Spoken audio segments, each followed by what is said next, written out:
Assalamualaikum warahmatullahi wabarakatuh. Pada video kali ini kita akan mempelajari tentang tanda bacaan tasydid, alif lam, dan tanda waqaf.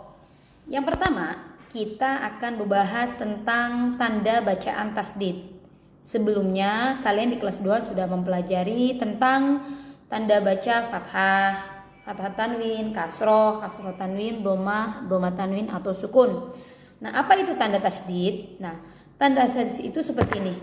Seperti huruf 3 terbalik atau seperti huruf 4 Arab terbalik. Huruf 3 yang menghadap ke atas. Itu tanda tasydid. Nah, tanda tasydid itu menunjukkan bahwa huruf yang itu ada 2 atau ganda. Ingat, tanda tasydid itu menunjukkan bahwa huruf itu ada 2 atau ganda. Contohnya, kalimat inna. Nah, inna seperti ada 2 huruf yang sama, tapi yang pertama sukun. Inna. Nah, itu ketika kita membaca dengan tanda tasydid juga sama. Inna. Ingat, membaca tanda tasydid harus ditekan. Inna, summa, innama, falamma, walakinna. Itu kita membaca bacaan tasydid nun dan mim. Kemudian ada contoh juga madda. Ingat, ketika kita menemukan kalimat madda, huruf dalnya bertanda tasydid, maka dibacanya ditekan. Madda, seakan-akan ada 2 dal, yang pertama sukun. Kemudian ada juga kabbaro. Nah, kabbaro seperti ada ba sukun di pertama dan ba kedua berharokat fathah. Ingat ya, setiap huruf yang bertanda baca tasydid dibaca dengan cara suara yang ditekan dan ditahan 2 harokat. Nah, untuk melatih cara membacanya, kita harus selalu membaca dengan agak ditekan lebih lama. Madda, jangan madda, tapi madda. Yurattilu, yubashiru, fassaro. Nah, badilu. Nah, seakan-akan ada 2 huruf yang sama, yang pertama sukun. Ada 2 huruf yang sama, yang pertama sukun. Ingat, ketika membaca tanda tasydid itu seperti kita membaca 2 huruf. Nah, 2 huruf yang huruf pertamanya sukun, kemudian ditekan selama 2 harokat. Materi berikutnya yaitu tentang alif lam. Nah, pada materi ini kita akan mencoba merangkai kata demi kata, khususnya yang terdapat huruf alif lamnya, sehingga menjadi potongan ayat Al-Quran yang sempurna. Perlu diketahui bahwa ada huruf yang dilewati atau tidak dibaca karena huruf tersebut tidak terdapat tanda baca. Yang pertama adalah alif lam, huruf alifnya yang dilewati atau tidak dibaca. Contohnya pada kalimat walhamdu. Nah, di tengah-tengah kalimat walhamdu terdapat huruf alif dan alifnya tidak dibaca. Kemudian ada juga contohnya wal asri. Nah, setelah huruf wawu terdapat huruf alif dan huruf alifnya dilewati atau tidak dibaca. Kemudian contoh berikutnya innal insana lafi husrin. Nah, itu terdapat innal in. Nah, setelah huruf nun itu terdapat huruf alif tapi alifnya tidak terbaca. Kemudian wal adiyati. Nah, setelah huruf wawu terdapat huruf alif tapi huruf alifnya tidak dibaca atau dilewati.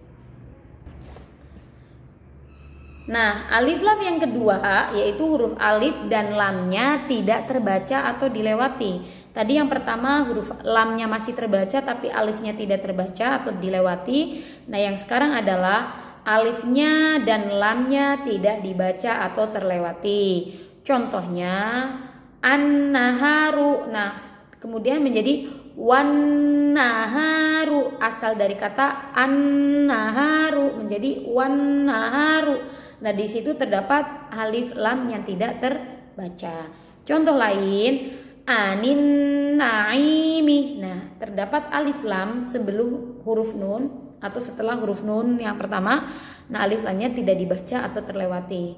Contoh berikutnya, Sanad'uz zabaniyata. Nah, az-zabaniyata terdapat alif dan lam tapi terlewati. Was-samai wa ma banaha. Nah, was-samai alif lamnya tidak terbaca. Kemudian ada juga wasyamsi. Nah, asyamsi itu terdapat alif dan lam, alif lamnya tidak terbaca. Ar-Rahimi. Nah, alif lamnya tidak dibaca. Yang berikutnya yaitu membaca kalimat dengan waqaf, ya. Membaca kalimat dengan waqaf. Apa itu waqaf? Waqaf adalah menghentikan bacaan di akhir kalimat atau akhir ayat di dalam Al-Qur'an. Cara mewakafkan huruf terakhir dari kata yang diwakafkan itu harus dibaca sukun, baik di akhir kalimat ataupun di akhir ayat, dengan ketentuan sebagai berikut. Yang pertama, ketentuannya yaitu huruf yang berada di akhir kalimat harus berharokat fathah, berharokat kasroh, berharokat dhammah, dan kasrotain dan domatain. Bila diwakafkan maka dibaca sukun. Ingat, ketentuan yang pertama, apabila huruf pada kalimat yang kita baca terakhirnya itu berharokat fathah, kasroh, dhammah atau domatain, ketika diwakafkan maka harus dibaca sukun. Contohnya amina. Nah, naknya itu berharokat fathah, maka dibaca sukun menjadi amin. Nah, ya. Kemudian Ar-Rahmanir-Rahimi. Nah, mi-nya itu berharokat, huruf mim-nya itu berharokat kasroh menjadi Ar-Rahmanir-Rahim. Maliki yaumiddin. Nah, huruf nun-nya itu berharokat kasroh menjadi Maliki yaumiddin. Kemudian contoh lagi, Ihdinas siratal mustaqim menjadi Ihdinas siratal mustaqim. Ya, ingat dibaca sukun apabila huruf pada kalimat yang kita baca berharokat fathah, kasroh, dhammah, kasroh tanwin atau dhammah tanwin. Ketentuan yang kedua yaitu huruf tak marbutoh. Tak marbutoh itu yang kayak gimana? Nah, yang ini nih. Ini tak marbutoh nih. Tak konde, ya. Tak yang bulat. Bila diwakafkan maka dibaca hak sukun. Tak marbutoh ketika disukun menjadi hak sukun. Contohnya tak marbutoh bila diwakafkan atau dibaca berhenti menjadi hak sukun. Contohnya aniyatin. Ketika kita membaca waqaf menjadi aniyah. Contoh pada ayat wailul likulli. Contoh pada ayat wailul likulli humazatil lumazatin. Nah, tulisannya kan tin tuh ya kan, menjadi wailul likulli humazatil lumazah. Nah, tin yang tak marbutoh yang berharokat kasroh tanwin menjadi hak sukun. Narullahil muqadatu. Ketika dibaca waqaf menjadi Narullahil muqadah. Contoh lainnya wa ma adraka mal qari'atu. Ketika dibaca waqaf menjadi wa ma adraka mal qari'ah. Kemudian contoh lainnya ulaika hum khairul bariyati. Bariyati menjadi ulaika hum khairul bariyah.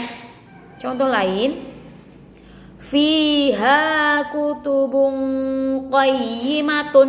Nah, qayyimatun tak marbutoh berharokat dhammah tanwin. Ketika dibaca waqaf menjadi fiha kutubun qayyimah. Contoh lainnya ya ayyatuhan nafsul mutmainnatu. Ketika kita membaca waqaf menjadi ya ayyatuhan nafsul mutmainnah. Oke, itulah tadi penjelasan mengenai tanda bacaan tasydid, alif lam, dan membaca. Terima kasih, semoga bermanfaat. Wallahul muwaffiq ila aqwamit thoriq. Assalamualaikum warahmatullahi wabarakatuh.